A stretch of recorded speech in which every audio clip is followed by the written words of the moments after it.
Zahvaljujem našoj sopranistici Marti Ređev i našoj gospođi Mari Vinković koja prati na klaviru prekrasno izvedbi o nama dobro poznate pjesme. Gospodine, ti si pastir moj, pa molim vas još jedan pljesak.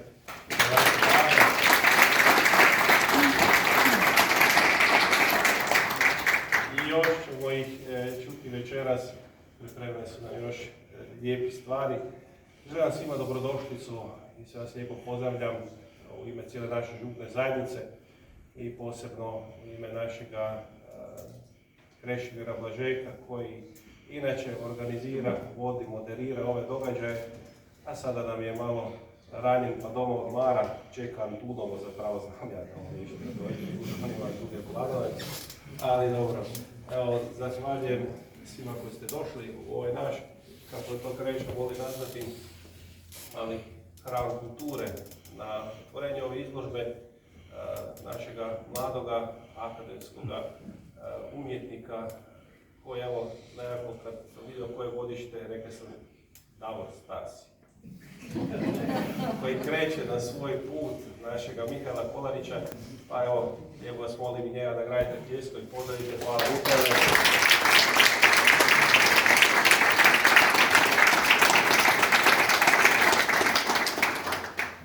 Izložba koju su evo on i gospodin Franjo koji nas lijepo snima i sve dokumentira ovih dana postavili, nazvao je Vrtlog prisutnosti.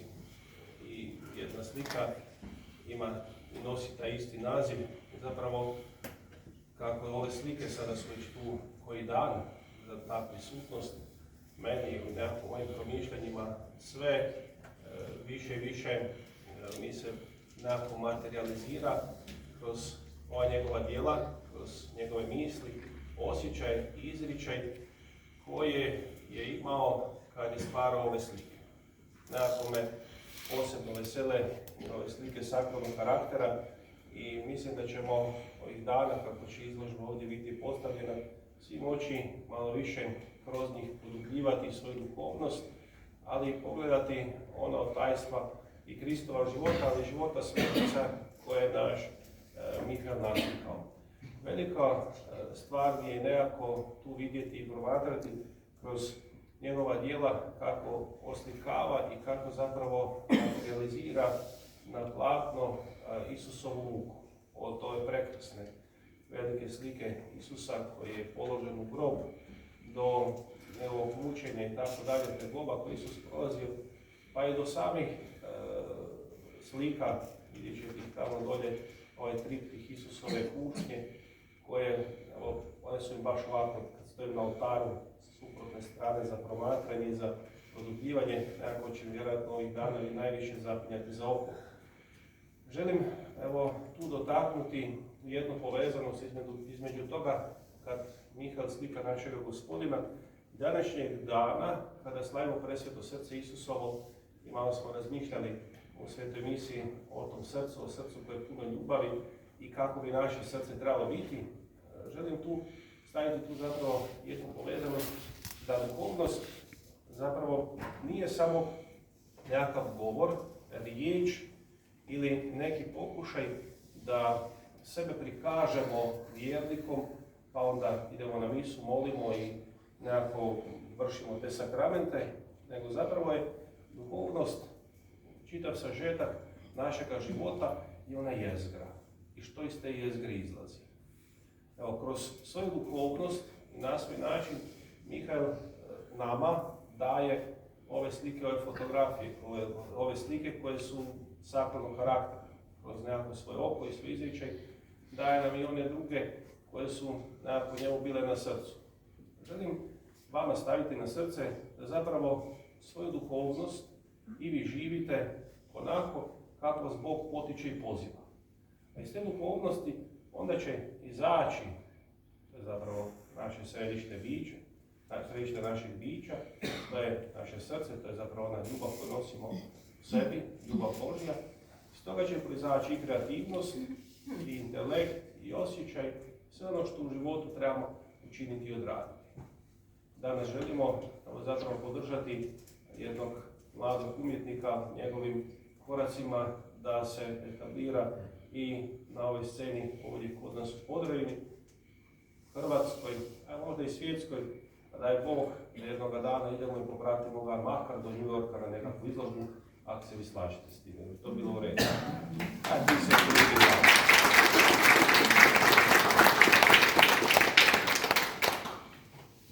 kroz ovaj naš prostor,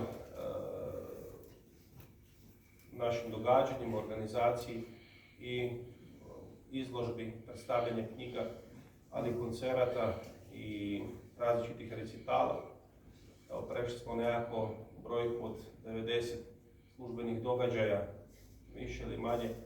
Tu su radili umjetnici samostalne izložbe, bilo je tu i onih izložbi koje su bile zbirne. Upravo smo ovih dana zatvorili izložbu naših mladih umjetnika, djece i mladih koji su proteklih mjesec dana imali priliku pokazati nama svoje radove. Tako da želim svima vama staviti na srce, zapravo taj poticaj, ako nešto i vas vuče, i ako želite nešto pokazati, nešto dati ovome svijetu, a mi vam u tome možemo pomoći, tu smo na raspolaganju za sve. Neka vam ova večer zapravo bude poticaj da se i vi izražavate na svoj način i da vi tražite upravo svoju duhovnost, bilo kroz umjetnost, bilo kroz neke druge izričaje kulture, ili pak sport, ili kao što su to posebno naše djevojke danas pripremile, naše dame, kroz glazbu. Pa da ja puno više ne pričam, jer ja kad krenem na matat, to nema nikad kraja, ima još tu koji su govornici. Ja pozivam na našu Martu i našu Mariju da nas počaste sa pjesmom Jer ti si predivan Bog. Sjedite, uživajte, a onaj koji pjesmom moli, zapravo kaže nam sveci dvostruko moli, pa neka ovo bude i naša molitva. Dame, izvolite.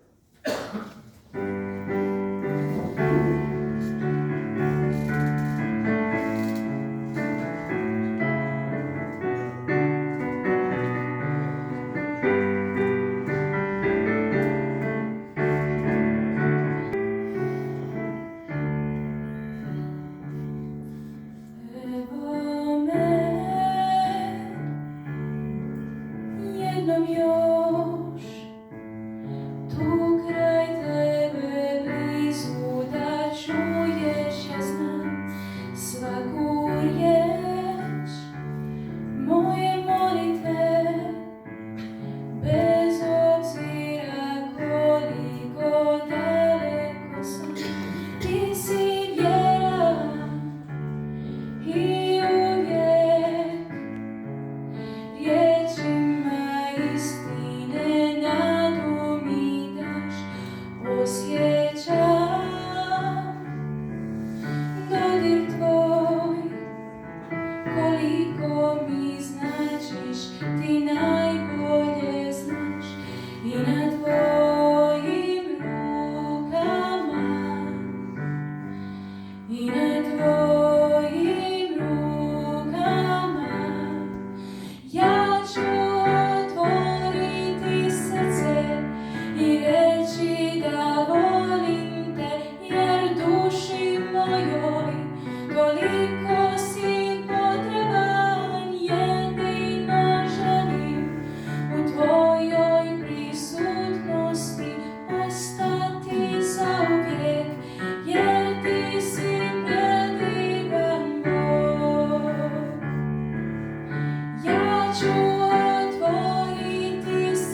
doista nas ova pjesma vraća na našega stvoritelja koji uvijek u svakom trenutku našega života za nas brine, zato ga nazivamo predivan Bog.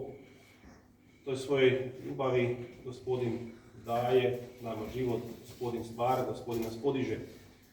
Tako evo, radosni smo s toga što upravo baš iz jednog malog podravskog mjesta, iz naše Ždale, dolazi jedan ovako divan mladić, slikar, koji u svome nekakvom opusu i traži Gospodina. Iščitat ćemo iz njegovog životopisa da i on se trudi oko sviranja i u crkvi, i voli pjevati u zboru, da pjeva u kudu, dakle svestranije, dekle, ja ne znam kaj čekate. Dajte, nagradite ga jednom.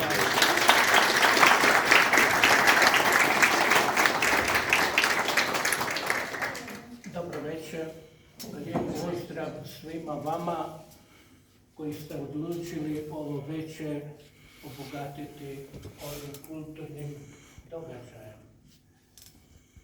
Poseban pozdrav gospodinu veličasnom župniku Davoru, koji je nas primio kao što prima stalno one koji su na planu kulture ovdje spremni nešto doprinijeti.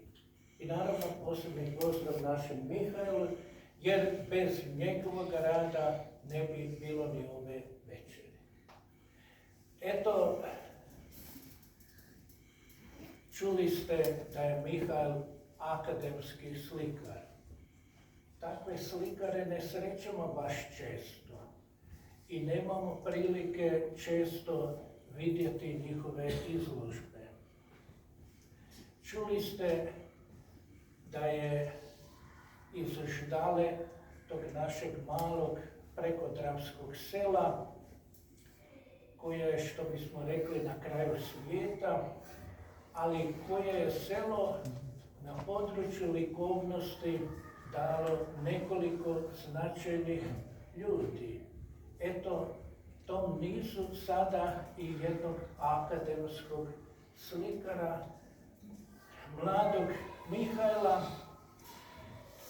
koji je završio likovnu akademiju i koji toliko stvara da ima opus od nekoliko stotina slika i nije nam bilo lako odabrati 40-ak koje ovdje predstavljamo večeras, a koje trebaju osvijetliti svekoliki njegov slikarski dosadašnji rad. Ako netko toliko slika i radi, onda je stvarno jasno da je shvatio da je slikarstvo njegov poziv. Kao akademski slikar slika nešto drukčije nego oni slikari koje nazivamo amaterima. I čuli ste gospodina župnika iz ovog kratkog ulomka iz kataloga da to nije lako niti bilo naslikati, ali nije niti gledatelju lako iščitati. Mihajl je trebao kao slikar sve svoje misli i osjećaje materializirati na slikarskom platnu, pretvoriti u sliku. A gledatelji trebaju ići obrnutim slijedom. Trebaju gledanjem pokušati dešifrirati što više poruka koje pojedina slika nosi. To nije lako, čuli ste. Evo onda ćemo vam malo olakšati posao, pa nešto o tom slikarstvu reći. Ono od čega Mihajl polazi, to je akademizam kao način slikanja. polazi od dobrog poznavanja evropske povijesti umjetnosti, pa je iz te evropske povijesti likovne umjetnosti u fragmentima preuzeo pojedine momente modernog evropskog slikarstva, postimpresionističkog razdoblja, pa ćemo vidjeti što je tu utjecaj ekspresionizma, što utjecaj nadrealizma, što utjecaj simbolizma, pa sve do apstrakcije. Ali to nije kopiranje tih stilova, to je stvaranje novog pogleda, vlastitog Mihalovog pogleda na slikarstvo. Obično, kad čujete da netko slika apstrakciju, onda se zna od neupućenih čuti, a on ti niti ne zna ono realistički naslikati. Eto, nije točno. Pa smo nastojali dati odgovor ovom izložbom i na to. Evo, jedna od prvih tema koje ovdje ćete vidjeti su portreti. Portret je naravno vjerni prikaz osobe i tu je normalno da se polazi od realizma, da se svako na portretu prepozna i da ga mi prepoznamo. Ali tu se sada vidi veličina slikara. Da li će on dati samo vanjski izgled portreta ili i psihološku sliku? Dakle, ono što se ne vidi vizualno mora se osjetiti. Pa evo, Mihal ovdje ima i svojevrsnu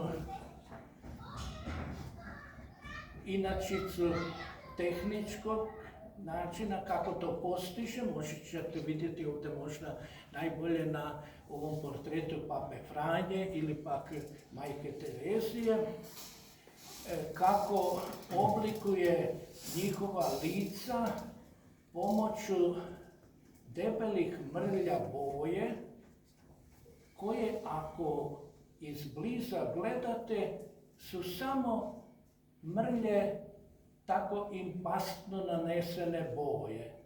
Ali ako se odmaknete na određeni odmak, onda se gube te mrlje i dobiva se realistički prikaz osobe.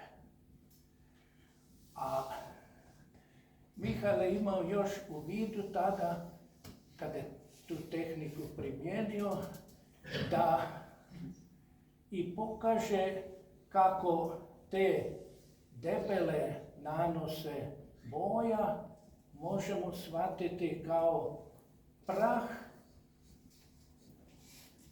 što asocira onda kod svakog portreta na ono teološko, dobro vam poznato, memento homine, sjeti se čovječe da si prah i da ćeš se u prah povratiti.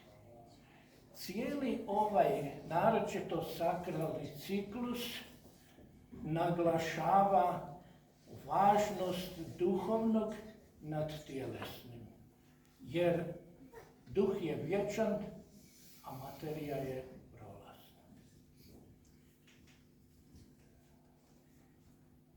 Kad smo kod portreta, moram vam reći da kod kuće Mihael ima veliki broj autoportreta. Ovdje smo, čini mi se, 3 izložili, samo ilustracije radi.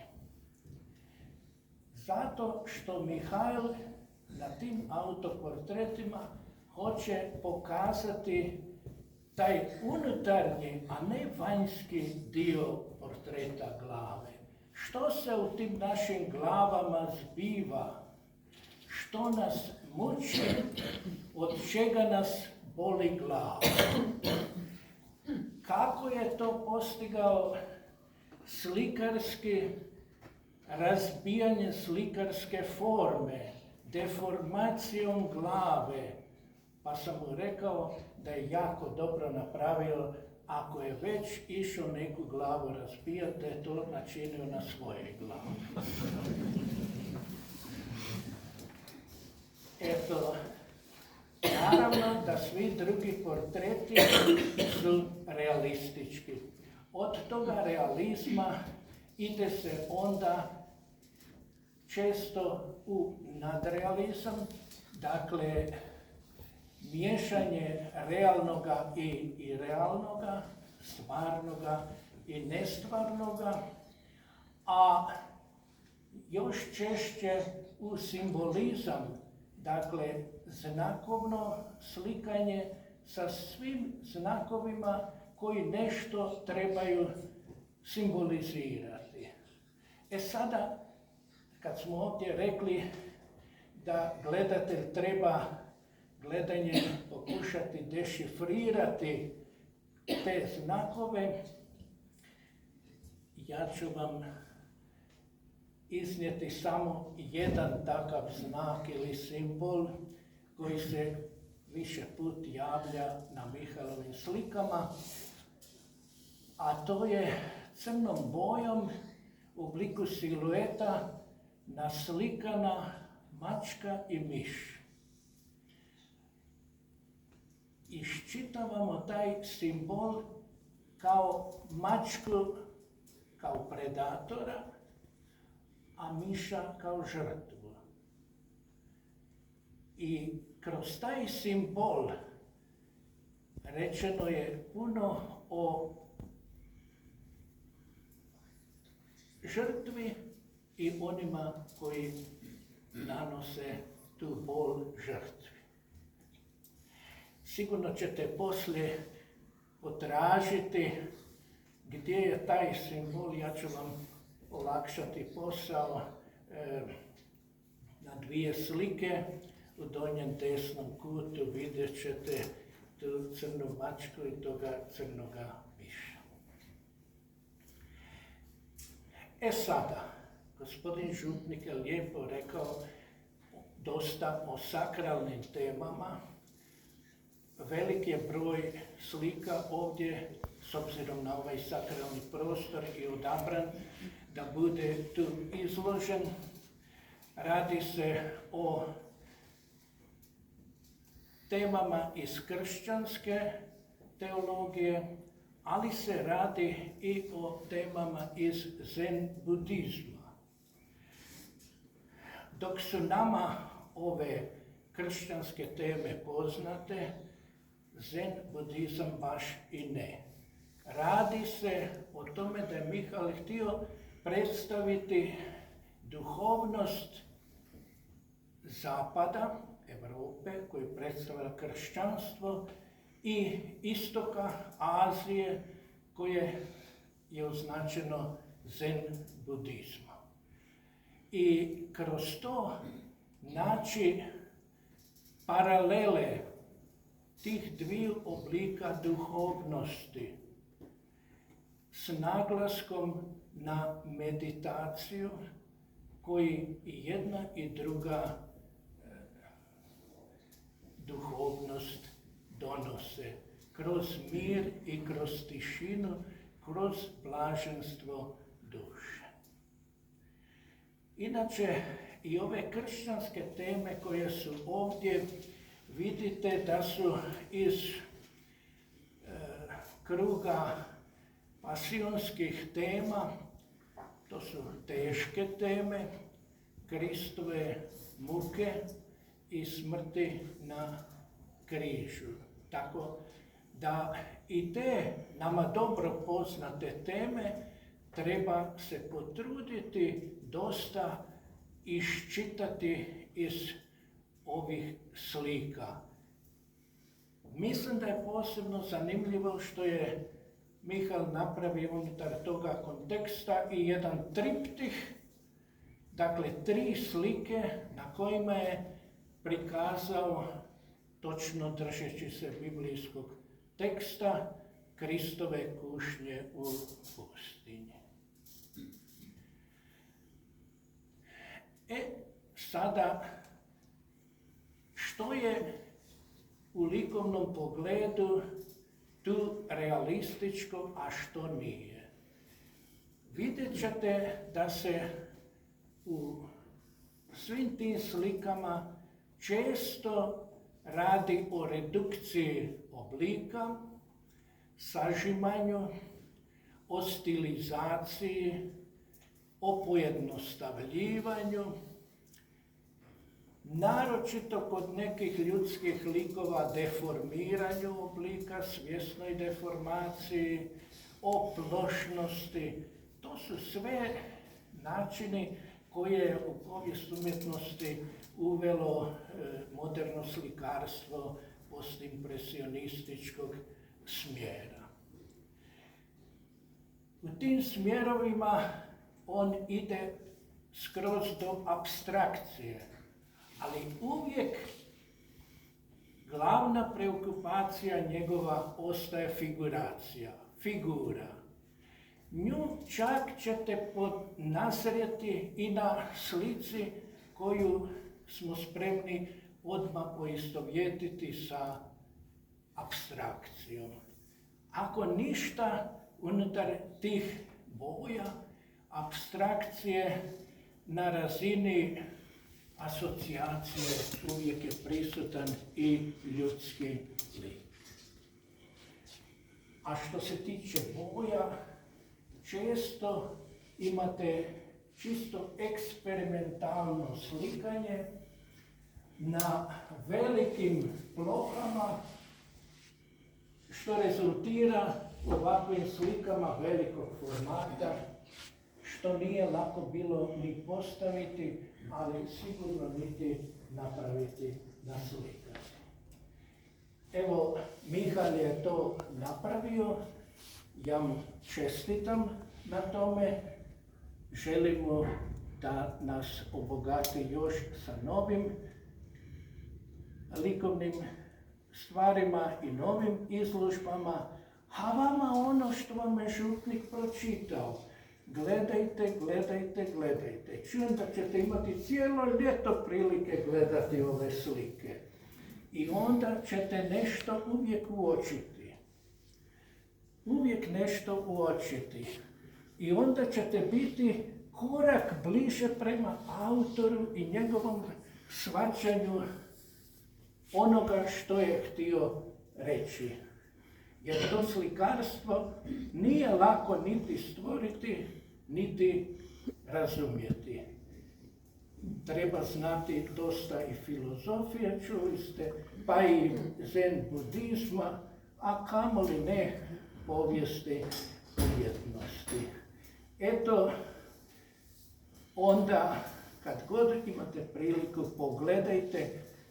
Ja kad neke slike gledam, pa im se nakon izvjesnog vremena vraćam odjednom, a gle, ja to nisam niti zapazila. Pa onda kad zapazimo, onda smo bogati, jer umjetničko djelo je onoliko umjetnost koliko nam daje nečega stalno novog. A kada je slikarstvo u pitanju, to se onda postiže gledanjem. Eto, nemojte sada samo tražiti gdje su ta mačka i miš, nego gledajte i ostalo. Hvala vam.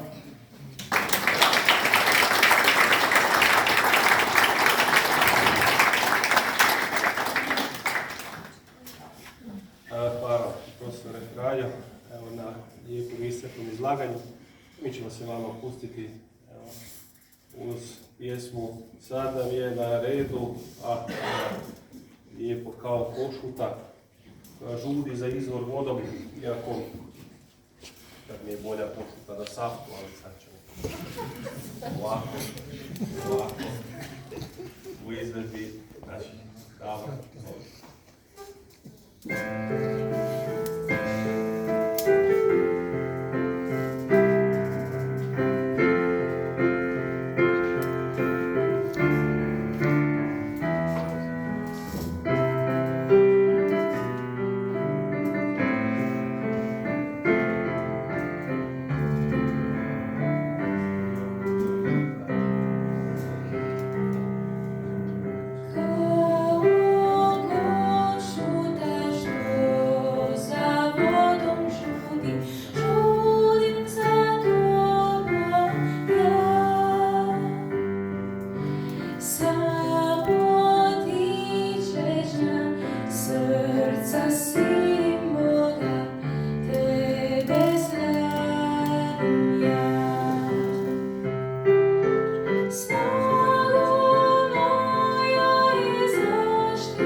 vas, dragi slikari, umjetnici koji ste došli podržati našega Mihaela, a neki koji ste već tu izlagali, neki drugi koji ćete, vjerujemo, u nadolazećem vremenu i nas počastiti sa svojim dijelima i sa svojim stvaranjem umjetnosti, svojim izričajem. Evo, želimo doista svima vama puno blagoslova, sreće, uspjeha u radu, u onome što činite. Evo, nek se to i dalje održi u vašem životu, jer potrebno nam je i takvog načina razmišljanja, gledanja na stvarnost i vaših izričaja. Znamo da su uvijek kroz povijest zapravo i naši pape i mnogi biskupi, svećenici podržavali umjetnike. Danas imamo prekrasne, kako izgrađene, tako i oslikane katedrale, crkve, bazilike i tako dalje.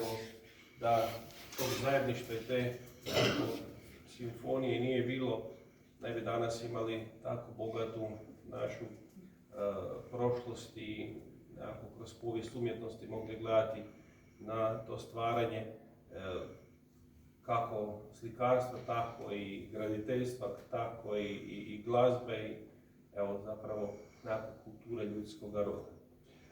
Na poseban način mi je drago da smo ovu večer započeli otvorenjem izložbe naše dane zahvale i zajedništva, koje ćemo evo svetom misnom zahvalnicom, koja nam je nekako kruna svega toga, u nedjelju zahvaliti za kraj jedne pastoralne godine, koju uključujemo i onu školsku, i akademsku, i pedagošku.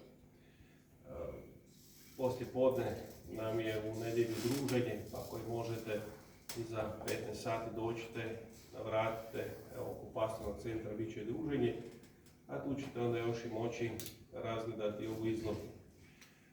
Napet je, jedva čeka, ne znam da li čeka da prejde pa da idemo na gemišt ili čeka da nam neke reče.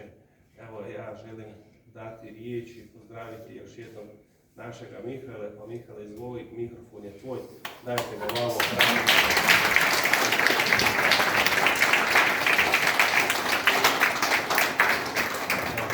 Hvala Davore, poštovane dame i gospodo, dragi prijatelji, draga obitelj, ja vas sve lijepo pozdravljam, drago mi je što ste ovdje i zahvaljujem što ste svi došli. Evo, vašoj župi važnog Alojzija Stepinca zahvaljujem na ovoj izložbi, zahvaljujem vama, časni Davore, i kao poklon sam pripremio evo umjetničku sliku, portret Majke Terezije. Evo, izvolite. Hvala.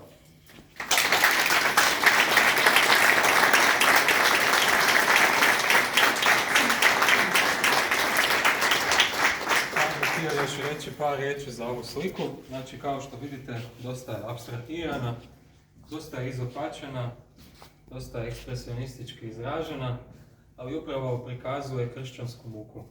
Muka koja nije slabost, nego upravo jakost. Onako kako se kaže, nije onaj jak koji daje udarce, nego jak onaj koji prima udarce. Evo, nadam se da vam se ovo sviđa. Hvala, prekrasno. I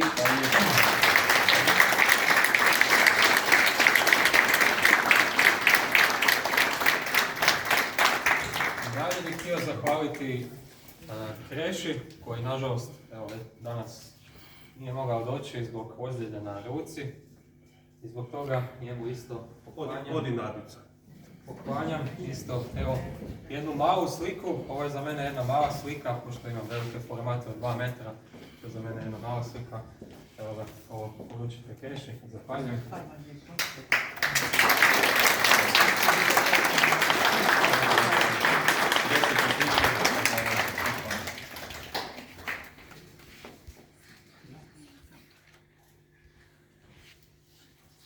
Dobar. Hvala.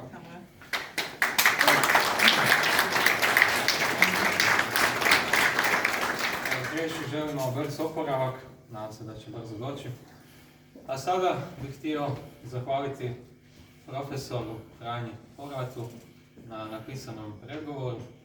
Evo, oni koji ne znaju, profesor je jedan skroman čovjek, zaista obrazovan, intelektualac, čitan, mogu bi se reći, živa hodajuća enciklopedija. Evo, profesore, za vas sam pripremio jednu knjigu i neke sitnice. Pa evo, izvolite, profesore. Hvala.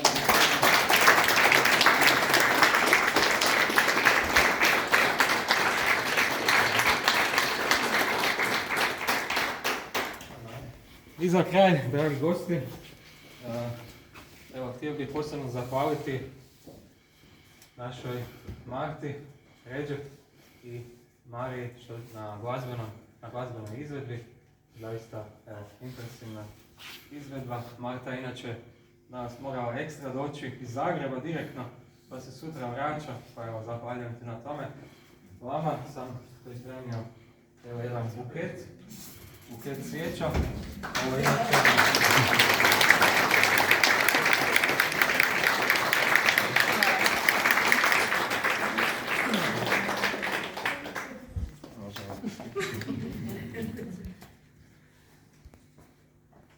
Ovo je inače buket, ručni rad od jednog prijatelja i jako lijepo miriše, slobodno pomirišite.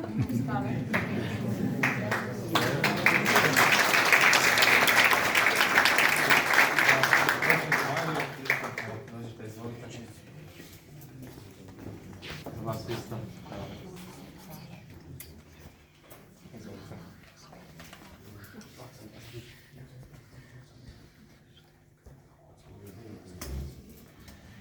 Evo.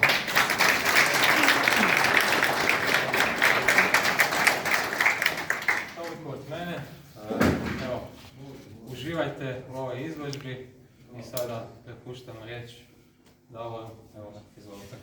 Evo u ime domaćina našeg Valjevnog Lozija Stepinca još jednom zahvaljujem gospodinu Mihajlu, gospodinu Franji jednom, gospodinu Franji drugom, udruzi Eski Art u kojoj Mihajl djeluje, koji je tajnik.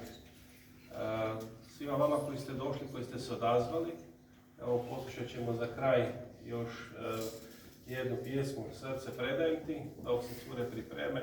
Ja vas pozivam da se upišete u našu knjigu dojmova, da ostavite koju poruku za našega i Mihajla, ali i za nas, ovako domaćini organizatori, to nam puno znači.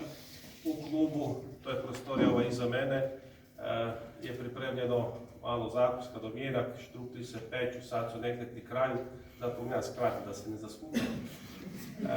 Ima narezaka, ima malo klipića, ima malo gemišta, ima malo rakije, pa da se malo evo i ovako neformalnije podružimo. Za to vrijeme malo prošećite i razgledajte izložbu, najdete tog mačka i miša. Mene sad kopa ta sad više to magle, imam cijelu noć da najde ovoga. Ako pol noći sveti pastorlom, nije polnoć kad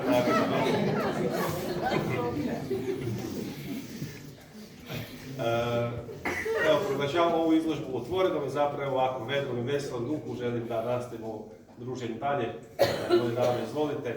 Vama svima hvala, pa poslušajmo i Srce predajem ti.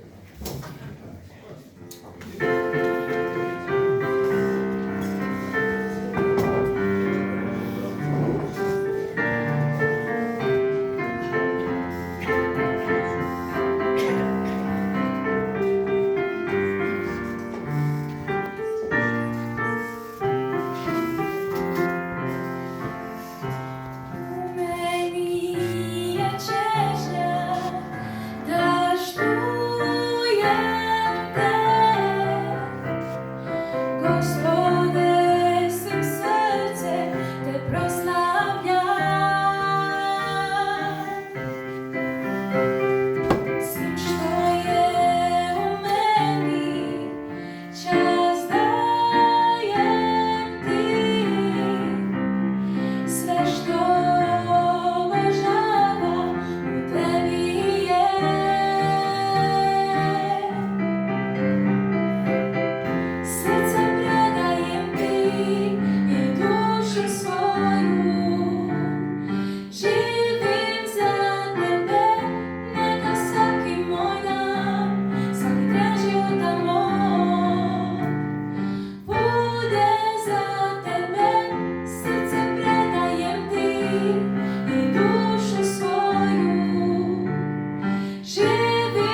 izvolite.